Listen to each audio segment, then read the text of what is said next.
ഏയ് 9ാം ക്ലാസ്സിലെ മക്കളാണോ നിങ്ങൾക്ക് ഇതാ ഒരു അപ്ഡേഷൻ വന്നിരിക്കുകയാണ്. കുറേ കാലമായി നിങ്ങൾ ചോദിക്കുന്നു എവിടെയാണ് പുസ്തകം എന്നാ വരിക എന്നൊക്കെ ചോദിക്കുന്നുണ്ട്.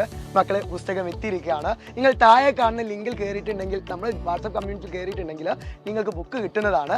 പെട്ടെന്ന് തന്നെ ലിങ്കിൽ കയറുക, ആ ബുക്കുകളൊക്കെ പെട്ടെന്ന് ഡൗൺലോഡ് ചെയ്ത് പഠിക്കാൻ തുടങ്ങുക. പഠനം നന്നായിട്ട് ഉഷാറാക്കട്ടെ മക്കളെ. എനിക്ക് ഒറ്റ കാര്യങ്ങളോട് പറയാനുള്ളത്, കാരണം ഈ പുസ്തകങ്ങൾ കണ്ടപ്പോൾ ഒരു കാര്യം മനസ്സിലായി. 8ാം ക്ലാസ്സിലേത് 9ാം ക്ലാസ്സിലേക്ക് വന്നിട്ടുണ്ട്, 10ാം ക്ലാസ്സിലെയും 9ാം ക്ലാസ്സിലേക്ക് വന്നിട്ടുണ്ട്. അഥവാ പുസ്തകത്തിന്റെ കണ്ടന്റ് നല്ല രീതിയിൽ കൂടിയിട്ടുണ്ട് മക്കളെ. നന്നായിട്ട് പഠിച്ചാലേ നിങ്ങൾക്ക് മാർക്ക് വാങ്ങാൻ കഴിയുള്ളൂ. ഇനി നിങ്ങൾ സ്കൂളുകളൊക്കെ ക്ലാസ് തുടങ്ങാൻ ഏകദേശം ഫുള്ളായിരിക്കും നിങ്ങൾ ക്ലാസ് തുടങ്ങാം. സോ ആ സമയത്ത് നോക്കുകയാണെങ്കിൽ നിങ്ങൾക്ക് നല്ല രീതിയിൽ ബുദ്ധിമുട്ട് വരും. സോ നന്നായിട്ട് മുന്നോട്ട് പഠിക്കുക. നിങ്ങൾക്കറിയാം നമ്മൾ നിഞ്ച ബാച്ച് ക്ലാസ്സുകളൊക്കെ തുടങ്ങിയിട്ടോ. ബട്ട് ചാപ്റ്റേഴ്സ് ക്ലാസ്സുകൾ ഈ മന്ത് എൻഡിലാണ് നമുക്ക് സ്റ്റാർട്ട് ചെയ്യുന്നത്. സോ ആരെങ്കിലും ജോയിൻ ചെയ്യാൻ ബാക്കിയുണ്ടെങ്കിൽ ഇവിടെ നമ്പർ കൊടുക്കുന്നുണ്ട്, പെട്ടെന്ന് വിളിക്കുക, പെട്ടെന്ന് ജോയിൻ ചെയ്യുക. ആ ക്ലാസ്സുകൾ നിങ്ങൾ മിസ്സാക്കരുത്. അപ്പം നമുക്ക് അവിടെ വെച്ച് കാണണം. അപ്പോൾ പെട്ടെന്ന് എന്ത് ചെയ്യുക, താഴെ കാണുന്ന ലിങ്കിൽ കയറി ബുക്കുകൾ ഡൗൺലോഡ് ആക്കുകയും ചെയ്യുക. മാത്രമല്ല മാക്സിമം ആൾക്കാർക്ക് നിങ്ങൾ എന്ത് ചെയ്യുക, ഈ വീഡിയോ ഷെയർ ചെയ്ത് കൊടുക്കുക കേട്ടോ. Okay, by.